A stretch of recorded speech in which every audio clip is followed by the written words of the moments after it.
Hi, everyone. Welcome to episode 2 of the Delivery Pod. I'm Nicholas. And I'm Kevin, and good afternoon. I've got our first guest today, Paul McCormack. Paul is founder and CEO of Infinium Logistics Limited. And Paul's got a wealth of knowledge around logistics, last mile, worked for a number of companies in the UK, has more recently worked in India and America. That's Have I correct. got that right? Yeah, Okay, okay. So he comes with a wealth of knowledge, and we're looking forward to Paul's input this morning, or this afternoon even. Yeah, Welcome, great. Paul. Yeah, no, thanks for having me. I'm really looking forward to it. Yeah, Good. likewise. So in episode 1, we set the context and talked through 3 main factors that we feel are changing the world of delivery. Again, as a reminder, the first is accelerating e-commerce, more and more packages into our cities. The second is evolving customer demands. What used to be 5-day delivery is now 2-hour delivery. And lastly is changing cities. In 5 years' time, it's going to be hard to drive a van or a car into most European city centers. And so that kind of sets the framework for how we see this world as changing. What we'd like to focus on today is one of the technologies or one of the form factors that we're using to cater to this new world of logistics, and that's microfulfillment. And so, before we dive into what the world is changing into and how we see the space evolving, it's probably useful for the listener or watcher to understand how it works today. And so, Kevin, you have a wealth of experience in the space. Could you maybe zoom out and kind of walk us through the trip that a package makes in what let's call today the kind of traditional logistics model? Yeah, sure. And I'm sure Paul will add to it if I get it wrong. In terms of traditional logistics, parcels or goods originate from either a manufacturer or a distribution centre. And most of those have migrated to the middle of the country. Okay. So they will come from those sources, be collected from that big warehouse, and then go to a sortation centre. And that sortation centre will then sort it to what they call a node, but it's really a delivery station that is close to the point of consumption. So it would move from Warrington to Glasgow. Yeah. Okay. Can I hop in there? Can I ask you to explain which player is involved at every step of the way? Yeah. And so it's originally being housed by the retailer, right? Either the retailer or a third-party logistics company. Okay. And So- then that transition to the fulfillment center, that's being done by a logistics player, right? Usually a logistics player. Okay. Usually very little of it's done on its own transport now. Yeah. But there are some retailers still running their own transport. And they what they call is in-feed into networks. Okay. Yeah. I think we're probably quickly getting to one of the main themes we're going to talk about today, which is it's quite a murky world, and there are a lot of different players. They're doing lots of different functions. Yeah. But so I cut you off. No. So once a parcel arrives at a delivery point, it is then sorted to a route, a last mile route, and people know that term quite well. Traditionally, a man and a van. Mm-hmm. And that man in a van will take a pre-sorted geography route and will go and deliver, and in some cases collect and bring a reverse logistics back in. Reverse logistics isn't as big as it once was because the number of small manufacturers and smaller stock holding is smaller in our cities now. So 90% of what parcel carriers do is deliver, and then the collections are usually from our big centres in the Midlands.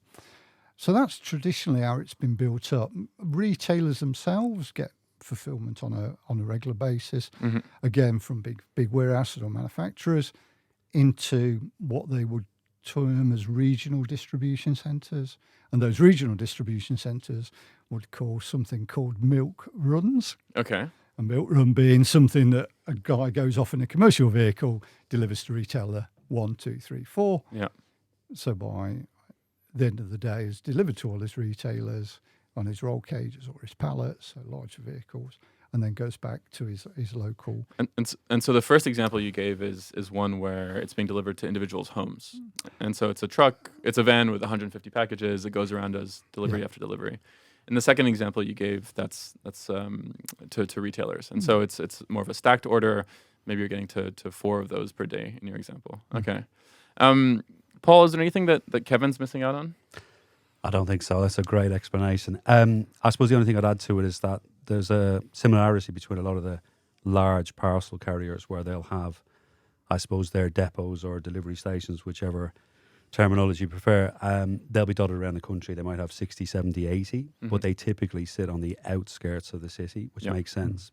So then you'll actually, as Kevin articulated, then you'll deliver your final mile typically on vans. Now, obviously, we're seeing that transition to EV, but that's still very, very small percentage at the moment. But that is a well-trodden path. One of the frustrations, I suppose, you see in here around for those who are pushing for decarbonisation, you've got a lot of vans going down the same routes. So, one of the, I suppose, themes in the future is how can you, from a macro point of view, make that even more efficient rather than having the same organisations? So a much more deep and meaningful debate, because obviously there's a lot of commerciality built into it. But I think a great description in terms of how the model works today. Perfect, and I think you're touching on a few points that we're going to get to shortly. Maybe just before we start talking about how it operates today, you have a lot of experience outside of the UK as well. I think the example you gave, the Midlands, etc., is a London or UK specific example. Would the model that you outlined be reflected in other European countries, in the US? Yeah, absolutely. I think there's a kind of most efficient way of operating, as Kevin has articulated. You're going to have large, fulfillment or distribution centers, and then you'll have smaller nodes. Some people will go even to smaller nodes, like in India, they'll use things like karanas, they call them, which are like smaller kind of local depots or sort of like parcel shops. So ultimately local people would operate, but ostensibly it's the same sort of operation that you'll see. I think what you'll also, which is something just to bear in mind as well, is there's different operating models.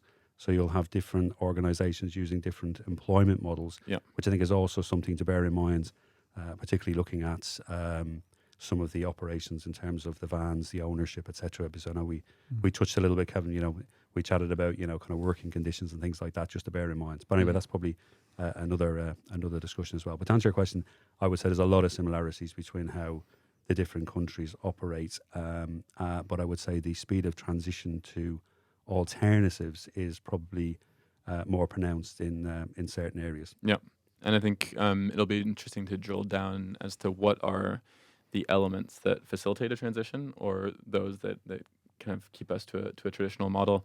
And so just to summarize, what we're hearing is the package historically has gone from a central storage facility, either managed by the retailer themselves or a third-party company.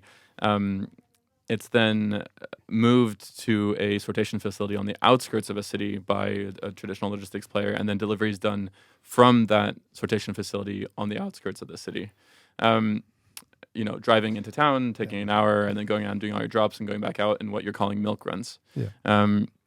Now let's zoom forward to today and some of the evolution that we're seeing in the space. Maybe Paul, can you walk us through? And I think you were starting to get to some of this before. How is that traditional model changing? Well, you just mentioned there about congestion, and I think we've seen that in the city of London is a great example where, it's very difficult to. I mean, it's probably the most difficult place on the planet to move around. I've spent a lot of time in Mumbai, but I would say that London is every bit as difficult. Wow. So that's a big statement. Yeah, I know it is. It is. I'm sure my Indian friends are probably going to challenge me on that. But I think if you think about it, so I've got a number of choices. Firstly, it's going to become nearly impossible to operate ICE vehicles, so internal combustion engines. So I've got to start thinking about an alternative. So if I'm a logistics business, do I switch to EV? And that's something we're seeing certain operators doing quite quickly. And then they've got the challenge about where all the infrastructure is from a charging point of view. And then you've got others who take a view that what we'll do is we'll actually bring bulk volume into the city. So I sort it outside, but I bring in a large vehicle, and whether I use a tail lift or I drop it off into a location, and there's a lot of detail sits in that, but just at a headline level, I bring the volume in bulk. So obviously that reduces the CO2 emissions because you're bringing in that larger vehicle, but then I don't have, I'm basically replacing 10, 15 vans that I would have otherwise had to bring in. And then the next question is onward delivery, which ultimately could be done on cargo bikes or even walkers, within a sort of a 1 and 2 mile delivery radius. So, yeah. So, Paul, do you think that's going to change? Because the traditional is once a day network, isn't it? Happens at night, gets to a delivery station, a depot in the morning, and then goes out. Do you think we're going to see the need for change where this is more of a continuous flow? That's a great question. Yes, but then I also think there's a question mark in terms of how, I mean, what we're all being challenged with now is how we rethink about from an environmental point of view. So some of that can be driven by costs. So some retailers will encourage me to go back to store. So I drop that off, and obviously there's an encouragement. I've got that footfall again. So that's good news for them. Or do I go to a parcel locker? Because just think about it from an environmental point of view, I can deliver hundreds of packages to one location. That's got to be good. But does the customer demand change, or do I still want to deliver it do I still want that delivered to my door? I mean, we chatted a little bit earlier on the fact that, just before we just generally catching up on the fact that, will the customer behaviour change? Yeah. Will I expect, if we take one of the largest delivery businesses in the country, if we take Amazon, for example, most of their deliveries will be next day. Yeah. I know 6 months ago, 8 months ago, our deliveries tended to be in the morning. They now come in the afternoon. You kind of get used to it. It's a good service. Happy with it. Others offer time deliveries. You get a text. So anyway, I think the other piece I would just make reference to when I talked about out-of-home delivery, you'll see a huge difference. And the point you raised about what's happening in different countries, if I take the Scandinavian countries, 70, maybe 75% of all their deliveries are given to a parcel shop or to a locker. Mm-hmm. They don't understand and can't believe that we actually get parcels delivered home. So it's a kind of very, very different model. So we're touching on a few different things now, and we're going in deep immediately. So I'd like to pull us out a little bit. And you explained an evolution in the traditional model where instead of going from sortation facility on the outside of a city to a home, there's maybe a middle step where you're using larger vehicles to bring goods into the city, and then from some sort of center, you're then distributing those to nimbler vehicles that are able to do the last mile delivery. What does that facility look like?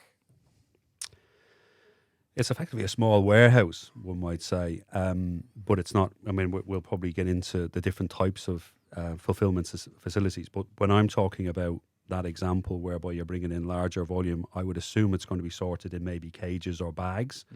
If I give a practical example of a site we've actually taken in London, and the dynamics of that site is really important. It is actually a car park, but it's got ground or street level access. So basically we can roll cages straight into the facility, off the van, and then it's actually distributed on cargo bikes. Quite a simple facility. Not all car parks, and I could probably talk all day about car parks, but not all car parks will be suitable. So it's a facility that has, open space, if you will, like a small warehouse that you have the ability to operate. It would be. Okay, would you add to that? Yeah, I think the ability to unload is a really interesting dynamic. I think when we think about whatever means, and we call it middle mile, so the middle mile being till you get to your last mile. Yeah. And that middle mile is traditionally just goes into a depot, and then from a depot it goes outwards. I think the middle mile is a changing piece, Paul, where you've got to find a different method. And if you're going to use a car park, which has limited height, multi-story, how do we get that product into that type of facility? And it's interesting. And that's really right. found the ones. Well, I think out of a particular project, I looked at about 600 car parks, and I believed only half a dozen would be suitable for the operation. And you make a very valid point about actually parking that larger vehicle outside is not going to work in every location. We're doing the listener a disservice, and we explain what you do, but we haven't actually heard what Infinium does. And so maybe if you could take a minute or two and explain exactly Infinium's product. Yeah, so we founded the business back in 2019, effectively to focus on the decarbonisation of the logistics. And we realised that it was going to be multifaceted because not everybody's going to approach this in the right way, or in the same way rather than the right way. Within Infinium, we have a number of different strands. So one, we look at this exact example where we find micro fulfillments or micro hubs across Europe. Or we work with partners with out-of-home solutions, which is effectively parcel lockers, and we find the right locations. And then the next bit is I suppose moving into the piece I spoke about earlier, which is the transition to EV, whereby we've actually created a fund to build purpose-built facilities to focus on charging of commercial vehicles. Because I think I don't know if I mentioned, but there's probably less than 1% of the vehicles of commercial fleet in the UK that has been transitioned, and the infrastructure, we've recognised that the infrastructure probably isn't there at the minute, and we felt that we could play a really important role in that across Europe. Okay, interesting. And so today I think we want to focus exclusively on this micro-fulfillment topic. And so in your model, you're taking existing assets like parking lots and you're Yes. converting them into a kind of, it's a turnkey solution so that a logistics provider can come in, Yes. rent a space from you and start operating from day Mhm. one. We throw a lot of terms around in this industry, micro-fulfillment centers, which I hear a lot about because Zumo's background is in kind of rapid grocery and, the Gorillas and Getirs of the world. But also, micro hubs, which is Delivery Mate's bread and butter. And so, Kevin, could you walk me through the difference between a micro-fulfillment center and a micro hub? I'm always going to try. No, I think a micro hub for me is what logistics would call a cross-dock operation. And a Okay. cross-dock means it just comes across one area and into another. So it would be a pre-sorted number of parcels into a route that was already pre-sorted. They would immediately go into a vehicle and the vehicle would go out on the road. Mhm. The hub itself needs to contain a number of things, though. One, it needs to be security of the vehicles. Yeah. So this is, typically if it's a car park, it's going to be fenced off to some degree. The second is charging, and Paul touched on it. Charging for most light electric vehicles can be done off a 13 amp supply. You just plug it in and away you go, and your battery's done on a large battery. Those batteries and those charging will probably evolve further. There are charging cabinets now that you can just use a single phase in and away you go. So charging is really important. I think Paul made that part, whether it's a larger vehicle or it's a light electric vehicle. So a micro hub will need charging facility. Mhm. And if you think about a car park, logically, it doesn't have electricity apart from lights. So finding those that right infrastructures there, having the ability to be able to get the goods into cross-dock is there. But it really think of a hub as being no stock holding. Okay. It just comes in, goes out. Okay. Whereas micro-fulfillment centre, which Paul's probably better based to talk about, we'll talk about having stock holding. Yeah, it's like some of these locations are like a small convenience store. You'll have your cigarettes and alcohol on one side, you'll have your frozen goods on the other, and your kind of ambient product in the middle, and you're moving fast-moving items, which kind of makes a lot of sense because you're limited with space.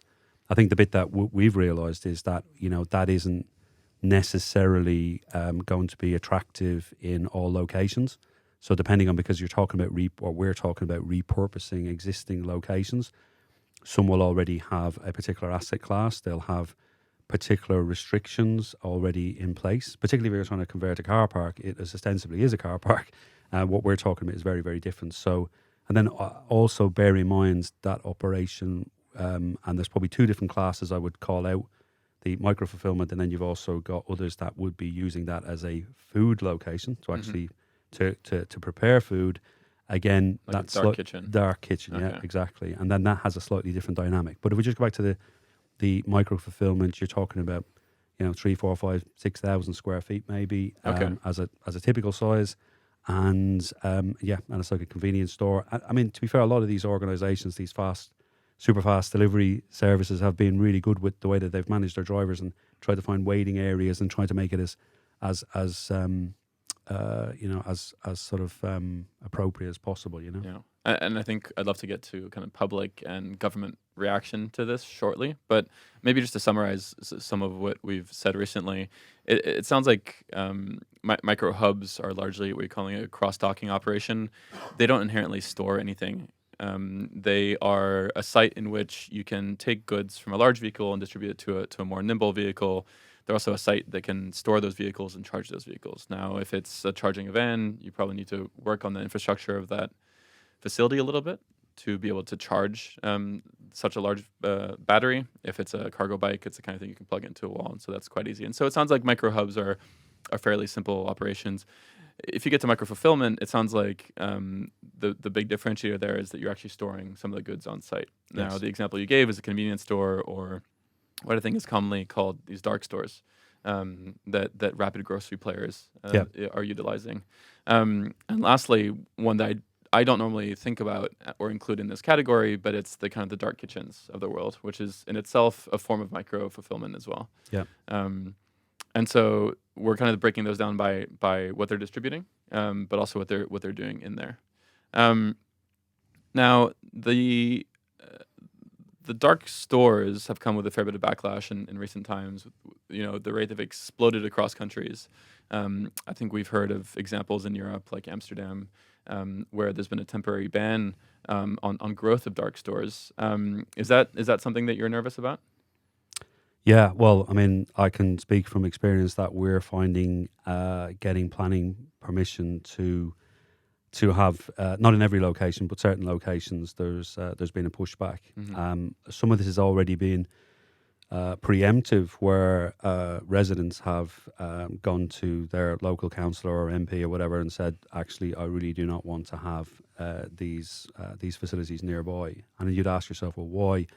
I think their experience is in some of those locations, because you're offering such super fast, some fantastic delivery windows, that's brilliant. But in order to do that, you're going to have a lot of drivers sort of hanging around. And some of the experiences, particularly if there's groups of drivers outside, then there's kind of noise issues and just, general nuisance. And so that's something that we've seen. And that's one of the reasons why in Amsterdam and Rotterdam, they've basically put a stop to it. And as certain councils in the UK are similarly nervous of that same operation. So how we combat that is we're actually providing a lot more detail in all of the applications that we put forward to explain exactly how the operation will work, standard operating procedures, safe systems of work, and things like that. I think that's the bit that we add to it as well, as we get into a layer of detail, because there's the phrase, as we've just discussed today, can mean different things to different people. So. But I think ultimately, I am seeing a pushback, but largely around the number of drivers that are typically hanging around, if that's the right term to use, outside the facilities. So is that akin to having a taxi rank outside? Is that where residents are finding the problem? Yeah, I mean, and some of it's very personal to residents, in terms of individual incidents that happened. So, I mean, I think, when I look back to it, I was working in India, and I could have 100 or 150 drivers kind of hanging around outside restaurants, and no one even noticed. But if you're going to have large numbers of drivers hanging around, and then that's something to bear in mind. I think there's probably one of the things here is about.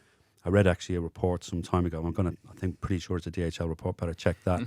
But they talked about things like flexible logistics, flexible transport, kind of that sort of looking at how we might be able to do things in a slightly different way. But they also talk about automation and data management. And I think that's the other piece as well, is like, could we actually find, because I'm sure like drivers don't want to be standing around because they're not making any money. So is there a way that maybe those resources could be used elsewhere, which is my experience in Mumbai.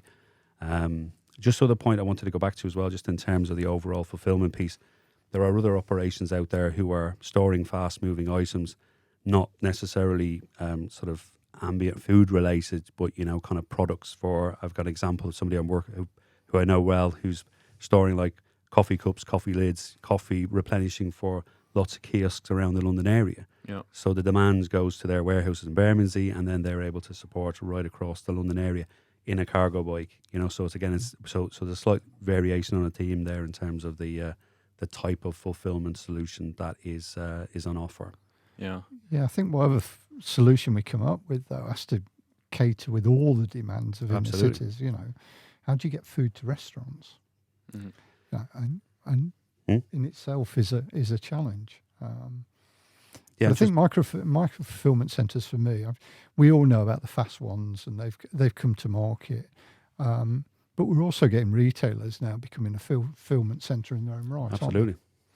Great show. When you think about actually after COVID, or even like when COVID kicked off, first you've got all these retailers who've basically got last year's stock sitting on the shelves. What am I supposed to do with it? So, that was just one maybe crude example, but, delivery from store is obviously is an option. How do I consolidate that? We're hearing about green zones, kind of areas where this is again about collaboration. I mentioned earlier about, numbers of vans going down the same street and stuff like that.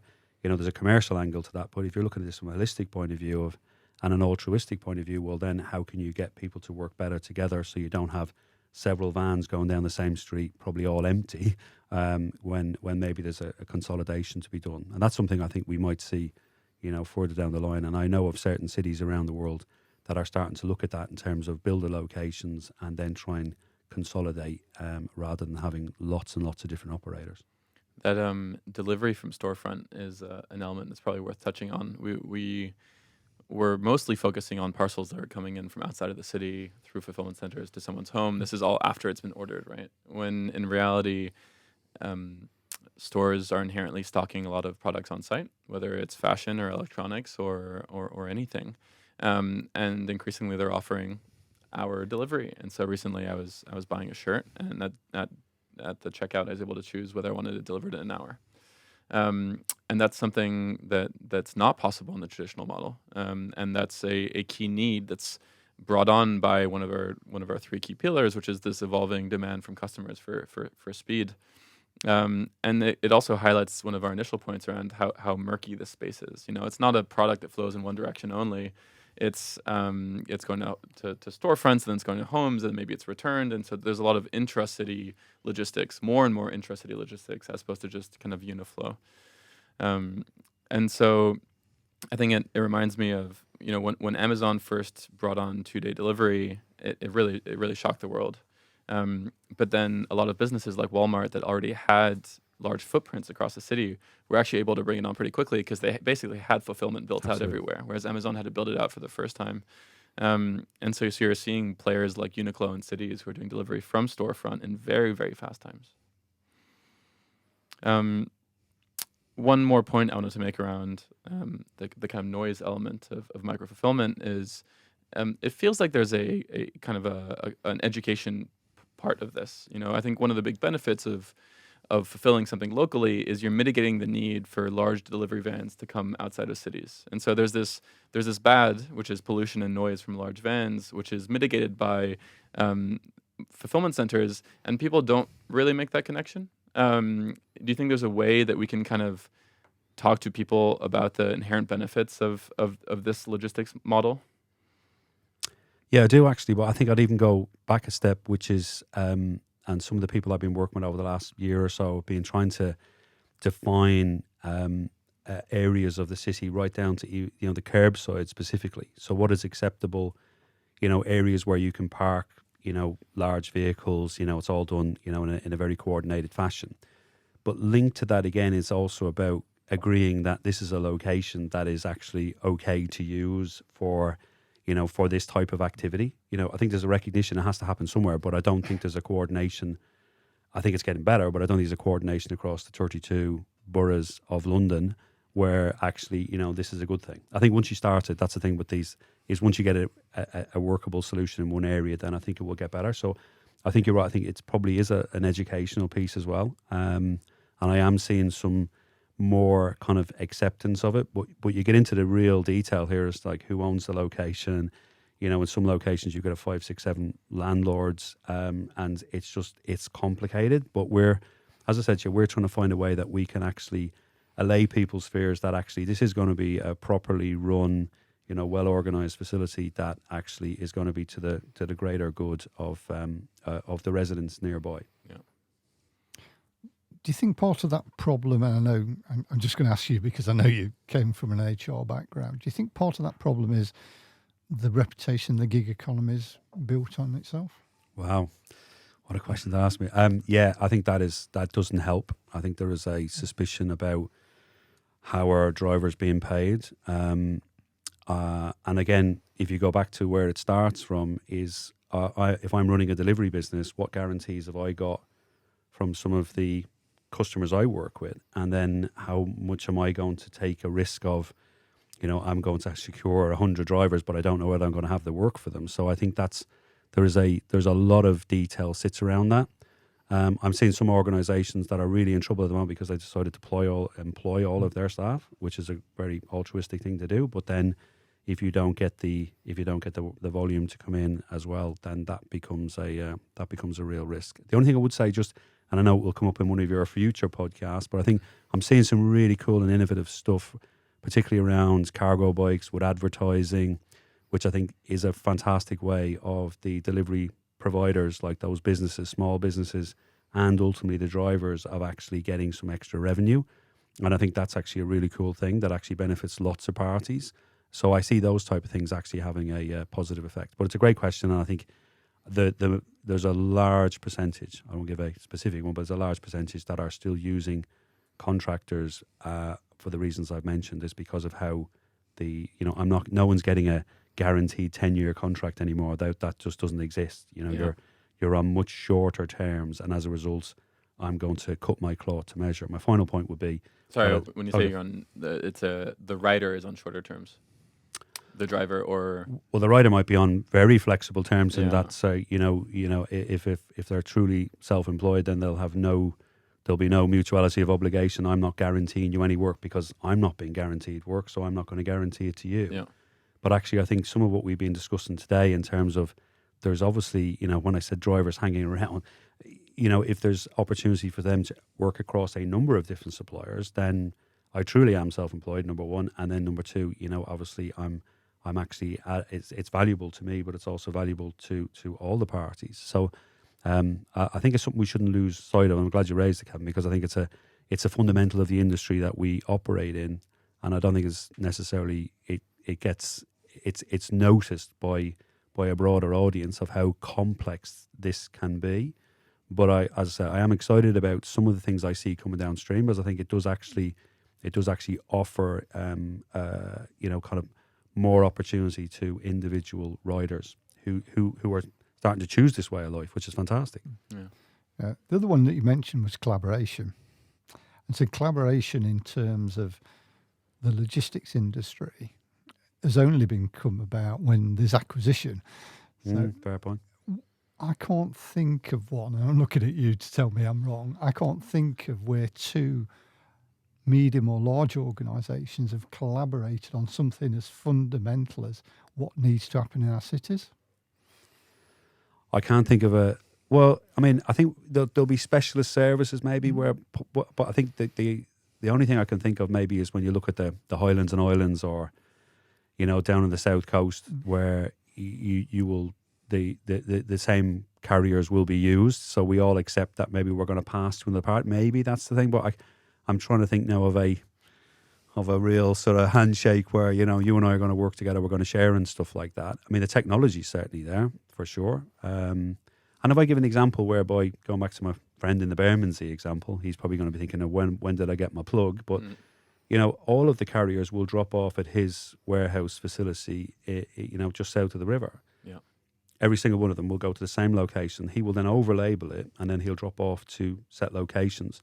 Some of them are actually lockers. Now, the recipient of that loves it, absolutely loves it, because I don't have 5, 6, 7 vans coming to the same location. I have one. It's a very well organised process, and it's very, very clean. And so that works. So it can work. And the recipient in that scenario is the operator of the locker?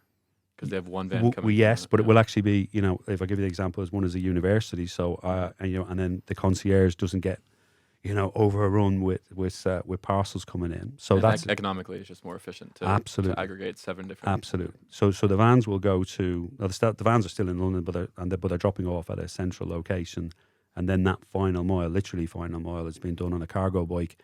But then the good thing about it is that the from a security point of view as well, so it's kind of cool because the university staff get to know it's particularly, predominantly the same driver every day and things like that. Mm-hmm. Now, that may not work in every scenario, because from a locker point of view, it's easier, it's impersonal to an extent, but, I've got a service to deliver, I go, I put in the locker, I take the return, happy days. And I think this is where we go back to what is the actual customer promise here? Because I've seen all these stats in terms of customers are prepared to pay more. Doddle have done a really good report. They do some really fantastic stuff here. They're saying that some of the feedback they're getting is that customers would be prepared to pay more, maybe up to £1, I think, more per delivery if they thought it was more sustainable. Okay. And I genuinely believe that we'll see more and more of this growth of out of home delivery, purely because I think the thing we haven't talked about today is cost, because cost of delivery is going up, cost of people's running their operation, everything else. So you've got to look at alternative solutions. I'd like to get to cost shortly, Oh. but before then, I'd love to quickly ask you about zoning, and this is going to showcase how much of a beginner I am when it comes to to kind of how our cities are built. But my broad understanding is, and this is zooming way back, but post World War II, we started building our cities in this view of, okay, we're going to put industrial in one corner, we're going to put residential in the second, we'll put commercial in the third. And essentially every day people are going to, travel to here to work, and then travel to here to shop, and then come home. I think increasingly we're realizing that was a mistake. And we're trying to build cities where everything is reachable and quickly. And so the good example of that is Paris, where the mayor, Anne Hidalgo, is trying to roll out this 15-minute city where you can access everything from your bakery as a French person to your office, to whatever you need within 15 minutes by cycling or by walking. And so I guess this is a convoluted way of getting to my question, which is, a big part of your job is going out and finding residential or assets from which you can do delivery. How much is zoning a headache for you? Well, I suppose it's not. I'm going to kind of say it's not really a headache for me in terms of I'm in terms of the delivery business will obviously need to consider what their requirements are. So in terms of I'm not sure I fully understand it. In terms of zoning, and just give me a bit more on that in terms of the. Are there a number of the beauty of microfulfillment centers is they're largely co-located with demand, and so is it a recurring issue for Infinium? Are you going out and finding a space that you would like to turn into an MFC, but you cannot because it's zoned to be residential or it's zoned to be a certain kind of facility?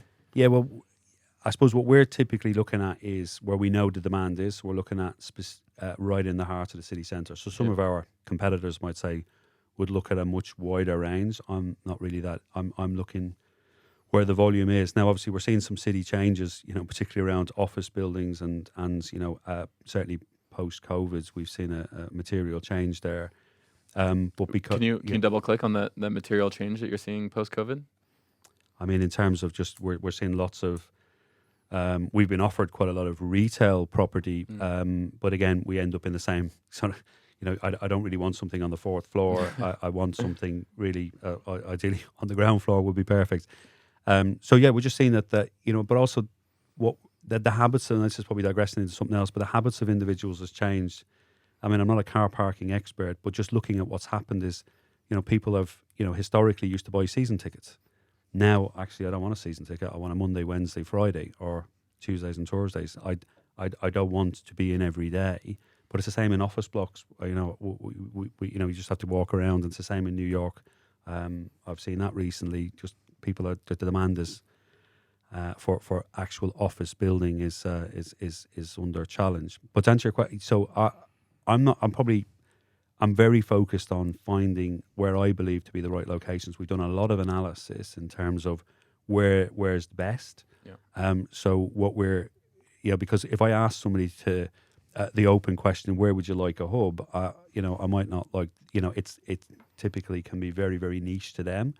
But what I've preferred to do is find the right locations, because if I'm looking at, car parks as an example, there's only going to be a small fraction that will actually be workable for lots of different reasons. Ramps, height, as Kevin's mentioned, can I park a large vehicle outside, and a whole plethora of other reasons. So I'm very particular in terms of what I'm looking for. But I think it's fair to say with all the clear air zones growing, anything in a city centre in the UK or Europe is going to be attractive. And my final point that I was just going to say is that from a cost point of view, I think the real estate world has realised that logistics is no longer the poor relation. Logistics is actually an industry that is growing, and we can use that as a lever to get better rates. Yeah, I think two things to add to the zoning. One is it's about planning. Mm-hmm. Planning has this horrible number called B8, I think it is, which means you can distribute from that point. Okay. Traditionally, that's only in industrial areas. Yeah. Very rarely you get it in city centres. Okay. So you've got to go through a planning application for it, even if you find the right site. Is that right, Yeah. Paul? No, absolutely. And so therefore, when you're doing the zoning, I think it's incumbent, and I know we're going to do something on government, it's incumbent that we need to face into that challenge. Because if we're going to put micro fulfillment centres or micro hubs, they've got to have the ability to be able to distribute from there and under the right planning permissions. The second one is, in my experience, whenever you do a centre of gravity, and that can be on a big geography or small geography, you will run the science and it will go, you need to be here. But the property's never there. Okay. Yeah, it just doesn't land on the circle. I think if you're going to do a large sortation centre, it would tell you to take over Coventry, I think. But we're going to have the same problem in cities. Where do we redevelop, I think? Where do we redevelop brownfield sites? How do we create those as micro or feeder state? That's the challenge I think we sit. And Paris might be doing a better job. I'm not as close as you are. But London, in 32 boroughs, have got to agree how are they really going to tackle this? Because otherwise, everybody's home. We've not got a solution to this problem. That's interesting. We have this episode coming up on how our Looking cities are forward to that. changing, which, in my mind was going to be focused on cycling infrastructure and low traffic neighborhoods and how vans aren't able to get into city centers anymore. But really a big piece of that is also around this zoning issue and, how are we enabling these businesses to thrive? You were talking a little bit about cost before, and you're right. I think we've overlooked it. And so going back to the narrative we laid out front of this evolving model from taking fulfillment out of the kind of the outside of cities and putting it right into the middle of the cities, you're essentially adding a step there, right?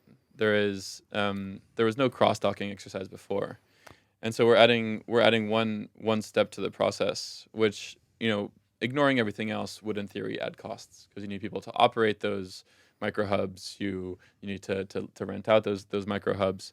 Can you tell me, Kevin, why? What are the elements that make this actually profitable to transition to this model? Yeah, I think it's about redeveloping what we know today. Okay. Our minds are set on collecting goods at a certain time of day, moving to a sort centre, moving to regional, and then on a last mile journey. I think it's saying, how could I move quantities in a continual flow? Maybe in smaller quantities that then can skip the regional. So you're able to put them into large centres, into smaller nodes, and that node being a micro hub or a micro fulfillment centre, and making deliveries in a continual flow to those. So that might be every 6 hours, it might be every 4 hours, so that you don't get this build-up of inventory during the day as people are ordering. Yeah. Moving this big quantity of inventory, and the only way you can do that is through regional centres, and then onto the micro hubs. So you might end up with 4 big hubs that can go to maybe 2,000 sorts, but those sorts are at a route level. So you just put a postcode, district, sector. That goes down. It's going to micro hub. You're already planning the routing it's on its way, and you're dealing with it in a traditional same day model. I'm thinking, Paul. Yeah. And so you've got this flow of goods all the time, more of a river. Okay. Rather than a dam and then letting it all go. So that's where, in my mind, I think the cost comes out of taking a lot of regional, large, these are big centres, as Paul said, 60, 70 of these centres you've got around the UK. Yeah. Servicing. Well, what happens if that's 4 large or 6 large, and then the micro centres as well? You probably you've still got the same number of steps, you just got more endpoints. That's where my mind's at. No, I'd agree with that. You? Yeah, I agree with that. Two very quick points. One is, we didn't really touch on this, but there are some operators who've been using what they would call sub-depots, hundreds of these smaller nodes around the country. They're typically in your sort of rural areas. So you'll drop the volume and then you'll have couriers coming to it. So it takes pressure off your other locations. That's the first point. And secondly, I think the goalposts have now changed, as we touched earlier. It's not comparing like with like. You're now finding it more difficult to get in and out of cities in vans. And I think there was a study with, I'm going to say it was the University of Westminster, I hope I'm right on this, where they're saying like you're going to be able, their report suggested that I'm going to deliver things 1.6 times, very precise, faster on a cargo bike than I would do in a van. So you're actually making savings in terms of your efficiency in a slightly altered model. Okay. Yeah, I've probably got two examples. One is a network that still uses stem mileage from a microsite, Yeah. and they're not getting that benefit. Another one where we're actually on zone and are delivering at least 1.2 on a very mature network than a van can do.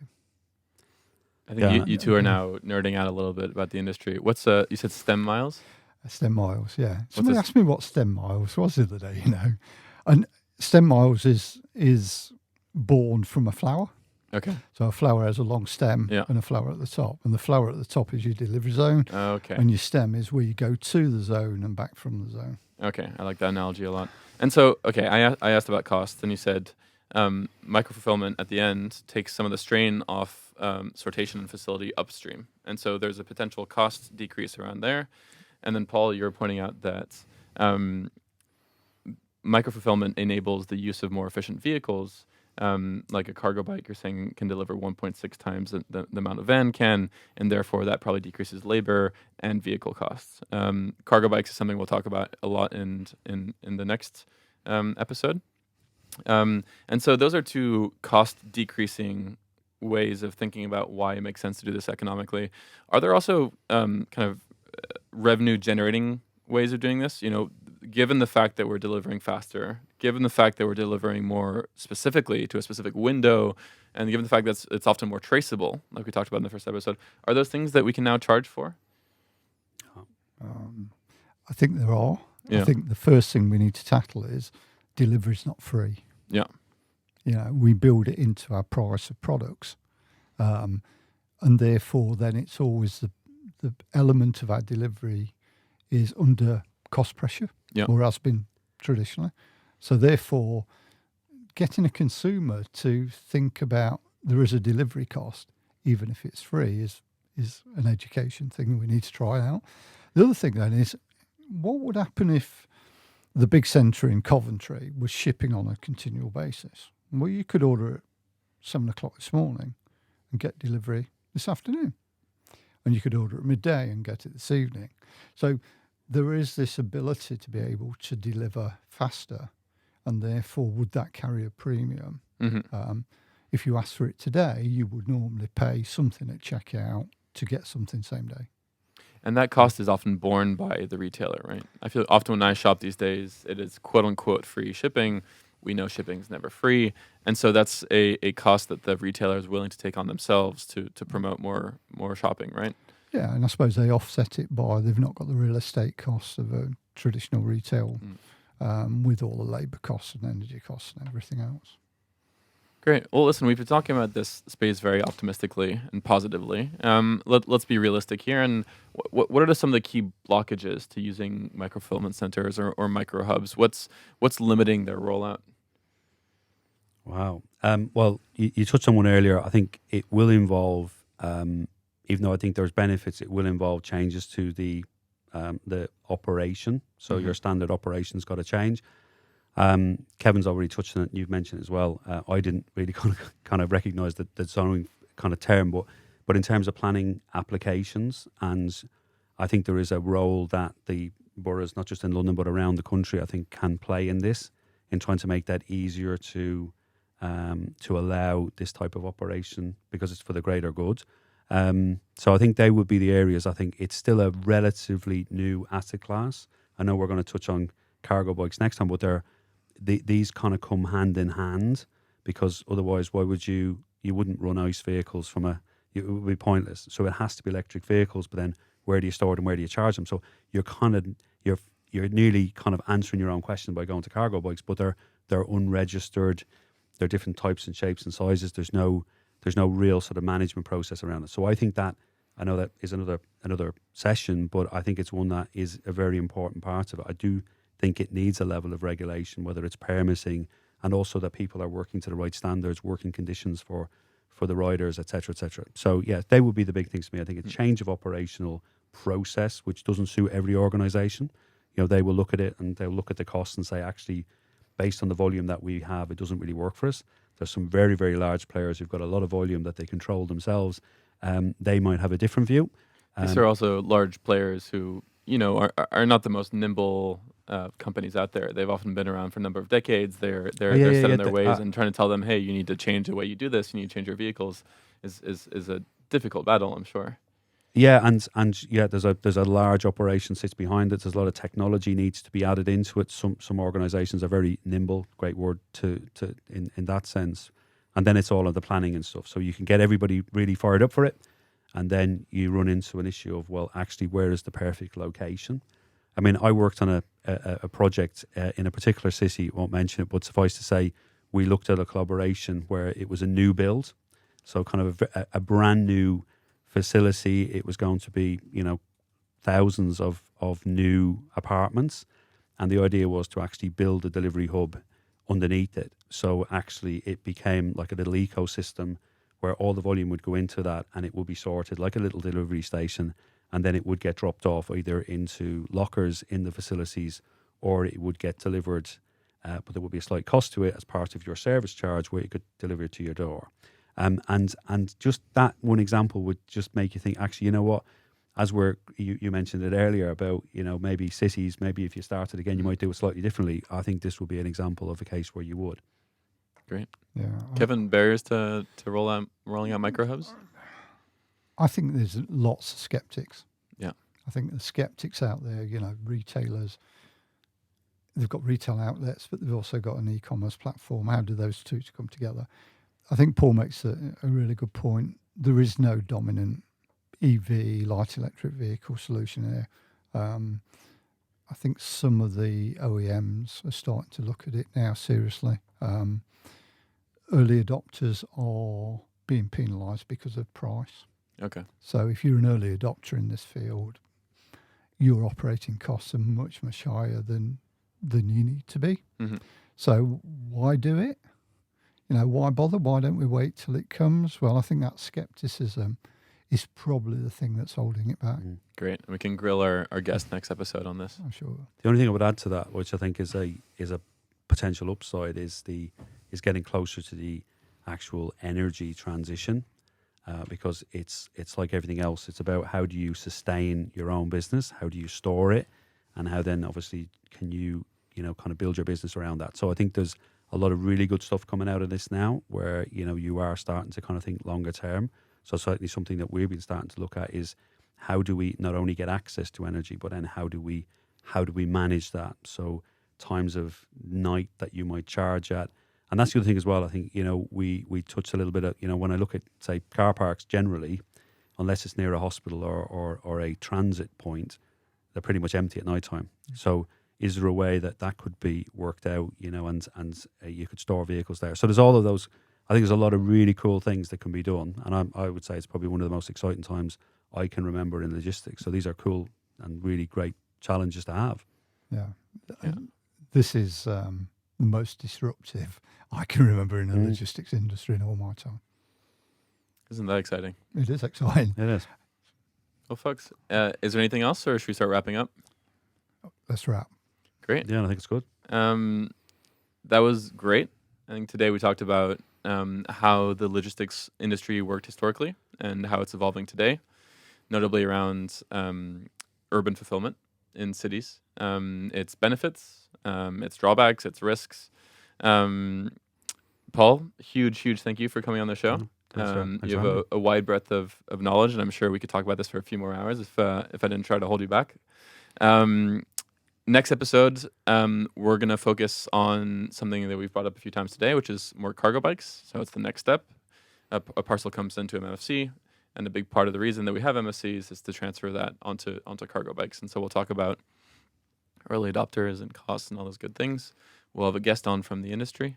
Having asked a lot of the questions today, because Kevin is a subject matter expert, we'll probably flip the script next week, and I think you'll be asking all the questions. I'll be talking about my learnings from Zumo. Until then, I'd ask everyone to remember to like and subscribe, and everyone have a great week.